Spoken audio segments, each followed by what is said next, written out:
అందరికీ నమస్తే. నేను మీ Chaitanya. Welcome back to చైతూరెడ్డి kitchen.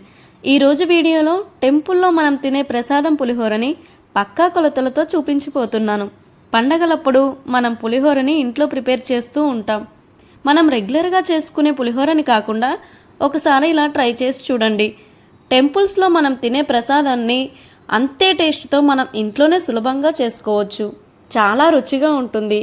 ఈ స్టైల్లో కూడా మీరు ఖచ్చితంగా ట్రై చేయండి. మీరు బాగా ఇష్టపడతారు. రెసిపీని చూసేద్దాం. ముందుగా అన్నంని వండుకొని రెడీ చేసుకోవాలి. ఇక్కడ నేను అన్నంని వండడం కోసం కుక్కర్లోకి బియ్యాన్ని తీసుకుంటున్నాను. 1/2 కేజీ బియ్యంతో ఈ పులిహోరని ప్రిపేర్ చేస్తున్నానండి. బియ్యంని శుభ్రం చేసుకోవాలి. ఏ గ్లాస్తో అయితే మనం బియ్యాన్ని తీసుకున్నామో దానికి డబల్ వాటర్ వేసుకోవాలి. 1:2 రేషియోలో చేయాలి. అప్పుడే పులిహోర పొడి పొడిగా వస్తుంది. 1 స్పూన్ సాల్ట్, అలానే కొద్దిగా ఆయిల్ వేసుకొని కుక్కర్ మూత పెట్టి 2 విజిల్స్ వచ్చే వరకు ఉడికించుకోవాలి. నెక్స్ట్ 1/2 కేజీ బియ్యంకి 50 గ్రాముల చింతపండు కరెక్ట్గా సరిపోతుందండి. చింతపండులో ముందుగా వాటర్ వేసుకొని క్లీన్ చేసుకోండి.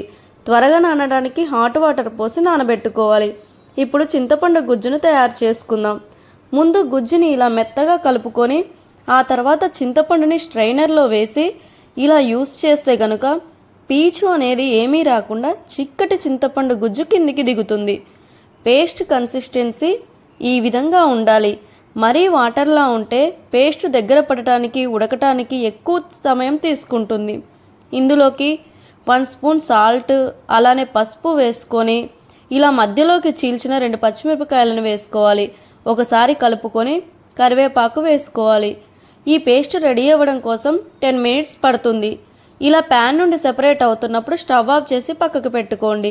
మీరు ఈ చింతపండు పేస్ట్ని ముందు రోజు నైట్నే ప్రిపేర్ చేసుకుంటే ప్రసాదం చేసేటప్పుడు కొద్దిగా ఈజీగా, అలానే టైం కూడా సేవ్ అవుతుంది. నెక్స్ట్ పులిహోరలో వేసే పొడిని రెడీ చేసుకుందాం. ఈ పొడి వేయడం వల్లనే టెంపుల్ స్టైల్లో ఉంటుంది మనం చేసే పులిహోర. పొడి చేసుకోవడానికి యూస్ చేసే ఇంగ్రీడియంట్స్ని చూసేయండి. ముందుగా స్టవ్ ఆన్ చేసి ప్యాన్ పెట్టుకోండి. ఇక్కడ చూపించిన స్పూన్తో 1/2 స్పూన్ మెంతులు, 1/2 స్పూన్ మిరియాలు, 1/2 స్పూన్ శనగపప్పు, 1/2 స్పూన్ మినప్పప్పు, 1/2 స్పూన్ ఆవాలు, 1 స్పూన్ వరకు ధనియాలు, అలానే 1/2 స్పూన్ జీలకర్ర, 3 ఎండుమిర్చి, 1/2 టీ స్పూన్ నువ్వులు, అలానే కొద్దిగా కరివేపాకు వేసుకొని కొద్దిగా కలర్ చేంజ్ అయ్యాక మంచి అరోమా వచ్చేదాకా ఈ ఇంగ్రీడియంట్స్ని రోస్ట్ చేసుకోవాలి. ఇవి పూర్తిగా చల్లారాక మిక్సీ పట్టుకొని పౌడర్ని పక్కకు పెట్టండి. నెక్స్ట్ తాలింపుని రెడీ చేసుకుందాం. స్టవ్ ఆన్ చేసి ప్యాన్ పెట్టుకోండి. ఇందులోకి కరెక్ట్గా 70 ml దాకా ఆయిల్ని వేసుకోవాలి. ఆయిల్ హీట్ అయిన తర్వాత పల్లీలను ముందుగా వేసుకోండి. పల్లీలను ఎక్కువగా ఇష్టపడే వాళ్ళు ఇంకాస్త యాడ్ చేసుకోండి. పల్లీలు మంచిగా వేగాక ఇందులోకి కొద్దిగా శనగపప్పు, అలానే మినప్పప్పు, ఆవాలు వేసుకొని ఒకసారి కలుపుకోవాలి. 3 పచ్చిమిరపకాయలను కట్ చేసుకొని వేసుకోండి. అలానే 8 వరకు ఎండుమిర్చిని వేసుకోవాలి. కరివేపాకుని కూడా వేసుకోండి. లాస్ట్లో చిటికెడు ఇంగువని వేయాలి. తాలింపుని మంచిగా ఫ్రై అయిన తర్వాత 1 స్పూన్ వరకు పసుపుని వేసుకోవాలి. తాలింపుని బాగా కలిపి ఇప్పుడు స్టవ్ ఆఫ్ చేసి పక్కకు పెట్టండి. ఇప్పుడు వీటన్నిటిని అన్నంలోకి కలుపుకుందాం.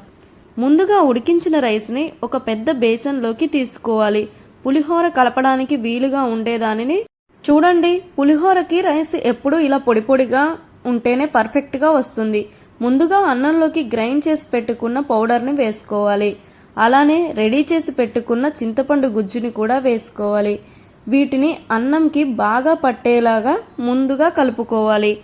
ఆ తర్వాత తాలింపుని కూడా అన్నంలోకి వేసుకొని బాగా మిక్స్ చేసుకోవాలి. పులుపు, సాల్ట్, కారం, స్ట్రాంగ్ తాలింపు అన్నీ ఇక్కడ చూపించిన విధంగా మీరు కనుక చేస్తే సూపర్గా కుదురుతుంది. మీకు ఈ టేస్ట్ ఎంతగానో నచ్చుతుంది. తప్పకుండా ఈ దేవీ నవరాత్రులలో పులిహోర ప్రసాదాన్ని చెయ్యండి. నవరాత్రి 2వ రోజు ఈ పులిహోరని నైవేద్యంగా పెడతారు. అంతే అండి. మరో రెసిపీతో మళ్ళీ కలుద్దాం.